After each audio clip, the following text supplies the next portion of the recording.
আজ অনেক দিন হয়ে গেছে, কেউ আর সকালে ঘুম ভাঙিয়ে বলে না, বাবা তাড়াতাড়ি ওঠ, দেরি হয়ে যাবে। কেউ আর রাত জেগে আমার জন্য অপেক্ষা করে না। ছোটবেলায় বিরক্ত হতাম, ভাবতাম মা এত চিন্তা করে কেন।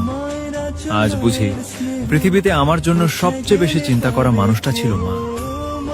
আমরা বড় হতে হতে বন্ধু পেয়েছি, ভালোবাসা পেয়েছি, নিজের একটা পৃথিবী বানিয়েছি, কিন্তু মায়ের পৃথিবীটা কখনো বদলায়নি।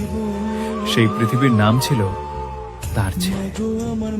মাঝে মাঝে মায়ের সাথে ঝগড়াও করতাম, ভুলটা আমারই থাকতো, তবুও সরি বলার আগেই মা ক্ষমা করে দিত।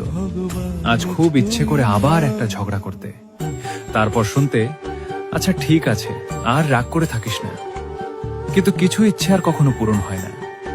আজ ঘরে ফিরতে দেরি হলে কেউ ফোন করে বলে না, বাবা কোথায় তুই। কেউ আর ভাত বেড়ে রেখে অপেক্ষা করে না, শুধু মাঝে মাঝে রাতের নীরবতা। আজ অনেক দিন হয়ে গেছে, কেউ আর সকালে ঘুম ভাঙিয়ে বলে না, বাবা তাড়াতাড়ি ওঠ, দেরি হয়ে যাবে। কেউ আর রাত জেগে আমার জন্য অপেক্ষা করে না।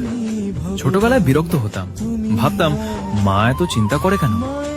আজ বুঝি পৃথিবীতে আমার জন্য সবচেয়ে বেশি চিন্তা করা মানুষটা ছিল মা।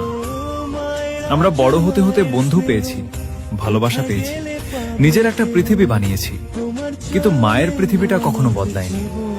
সেই পৃথিবীর নাম ছিল তার ছেলে। মাঝে মাঝে মায়ের সাথে ঝগড়াও করতাম, ভুলটা আমারই থাকতো, তবুও সরি বলার আগেই মা ক্ষমা করে দিত। আজ খুব ইচ্ছে করে আবার একটা ঝগড়া করতে, তারপর শুনতে, আচ্ছা ঠিক আছে, আর রাগ করে থাকিস না। কিন্তু কিছু ইচ্ছে আর কখনো পূরণ হয় না। আজ ঘরে ফিরতে দেরি হলে কেউ ফোন করে বলে না, বাবা কোথায় তুই। কেউ আর ভাত বেড়ে রেখে অপেক্ষা করে না, শুধু মাঝে মাঝে রাতের নীরবতা।